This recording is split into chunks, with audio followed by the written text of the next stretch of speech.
দেবী সংসার করেনি? আর ওই যে শিব তোমার স্বামী না, কৃষ্ণ রামকে বিয়ে করেনি? কার কামনা ছিল না? কামনা ত্যাগ না করলে ভগবানকে পাওয়া যায় না। ভণ্ডামি। আমার স্বামী যেদিন জানতে পারবে দেবী প্রতিষ্ঠা করেছিলাম দোকান খোলার জন্যে, সেদিন আমাকে ঘৃণা করবে। কিন্তু কেন? ওটা খাড়া নয়, জিজ্ঞাসার চিহ্ন। খাড়ায় আঁকার চোখ খুঁজে বেড়ায় সমাজে ক্ষতিকারক, শোষক, ভেজালকারী, দুর্নীতিকারীদের, তাদের গলা কাটে। এসব কথা আমার স্বামী বোঝে না। বাবার শরীরটা ভালো নেই, শুয়ে আছে। দরকারটা আমার চৌধুরীর সঙ্গে। বাবা তো আর এখন কোনো কাজকর্ম করতে পারে না। আমার সব জমি এখন তো তোরাই চাষ করিস। হ্যাঁ রে, মামলা মোকদ্দমা ছাড়া ভালো কথা কি তোরা কিছু করবি না? বস্তির সব চাষির বিরুদ্ধেই তো আপনি মামলা করে দিয়েছেন। ওরা বলছিল যে খুব রাগী মানুষ, কাগজ লাঠি ফাটি চালিয়ে দিস, তাই তোদের নামে কোনো মামলা মোকদ্দমা করিনি। এখন তো তোরা দুটো আইন চালাচ্ছিস, মাঠের আইন মাঠে আর কোর্টের আইন কোর্টে। তাই মাঠের কথাটাই তোদের এখন জিজ্ঞাসা করতে এসেছি। বলে ফেল তোদের মতলবটা কি। যদি না মেলে তবে কোর্টেই যেতে হবে। কি বলিস? সেই ভালো, কোর্টেই আগে যান, তারপর মাঠ তো আমাদের হাতেই রইল। কোদাল লাঙল মাটিতে চালাই যখন, তখন দরকার হয়। খুব বড় বড় কথা শিখেছিস। এখন বলতো এই কুতুলনাসিনী ঠাকুরটাকে রাস্তার ধারে বসানি কেন? আমরা বসালাম। শোন, ওটা কথাটা বস্তিতে নিয়ে আয়, মন্দির কর, তোদের যা খুশি তাই কর, কিন্তু বাবু পাড়ায় এসব চলবে না। পরিস্থিতি যে এত নিচে নামবে আমি ভাবতে পারি। চল চল চল। এবেলা রান্না করতে পারলুম না গো। সারাদিন যা ধকল গেছে, এই দিয়ে চালি না। চলো, কষ্ট হবে না তো? মোটেই না।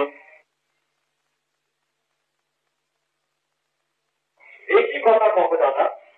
তুমি রবে বলে আর আমি ফিরে যাবো অযোধ্যা নগরে?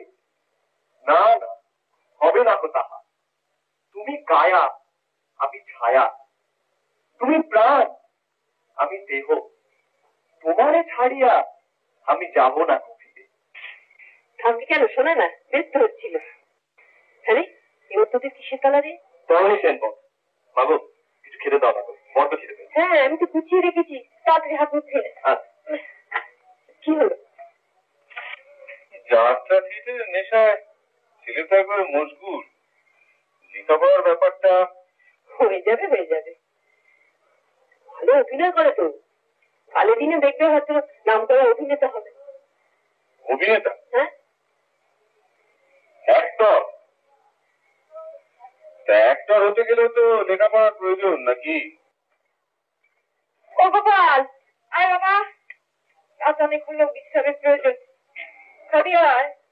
ধর্মে মহান হবে, ধর্মে মহান হবে। রামু, রামু। কে? ও দিদি, তুমি ভেতরে এসো না। না রে, হাতে এখন অনেক কাজ, বুঝলি? ওই বেদির পাশে চালাতে হবে। আচ্ছা আচ্ছা আচ্ছা। একটাতে আমার পুজোর জিনিসপত্র থাকবে, আর পাশেরটাতে আমার চায়ের দোকানের জিনিসপত্র থাকবে। খুব সুন্দর হবে। আচ্ছা, খরচ কত পড়বে বলতো? ও আচ্ছা, ঘর আমি দেবো। সকল মিলে গাড়িতে করে বাড়ি ফেলবো, নেপুদা ঘর করবে। ও এসে কি লাগবে তোমার? তা কি হয় রে, খরচ একটা হবেই। মানে আমি জানতে চাইছি। তুমি কিছু ভেবো না দিদি, তুমি বাড়ি যাও। নগেন, দিদিকে একটু পৌঁছে দিয়ে আয়। ঠিক আছে, চলো দিদি। চলি রে। হ্যাঁ, আচ্ছা চলো, এসো।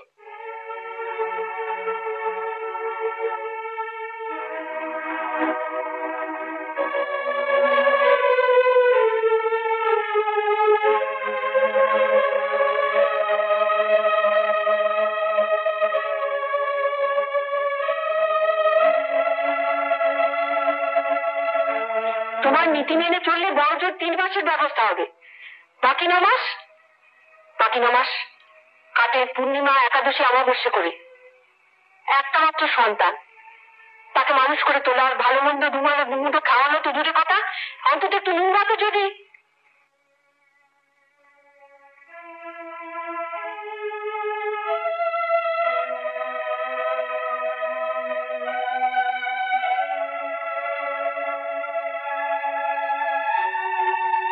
এবার আমায় একটা কিছু করতে হবে দিদি। ব্রাহ্মণের বউ, কারো বাড়ি থেকে একটা রান্নার কাজও পাবো না।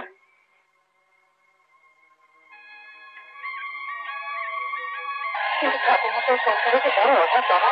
আমি দিদিকে টাকা দিয়ে নিয়ে এসেছি, বলেছি মা প্রদীপ নাসিনীকে বলে বাবা দিদির সব দুঃখ কষ্ট শেষ করে। আমি কি যা করে আমার মা, তবে কি জানিস ছোট জাতের ঠাকুর সবাই তো বিশ্বাস করে না। তবে আমি তোকে বলে রাখছি, একদিন আমার মা সবার ঘরে ঘরে পূজিত হবে।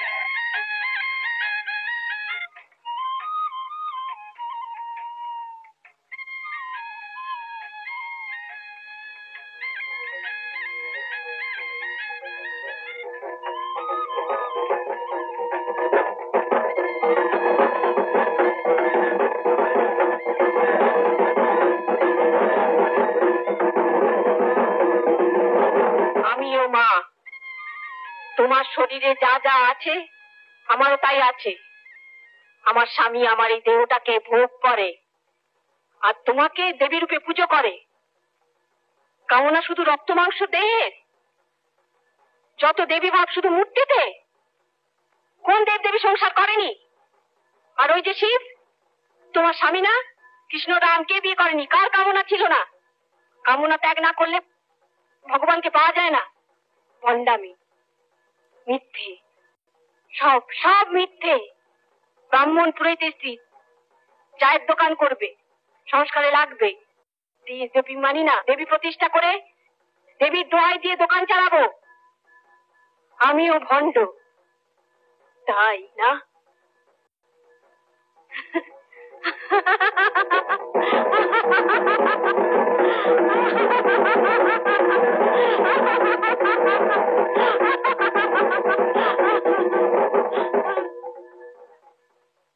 আমি জানি আমার স্বামী যেদিন জানতে পারবে দেবী প্রতিষ্ঠা করেছিলাম দোকান খোলার জন্য, সেদিন আমাকে ঘৃণা করবে।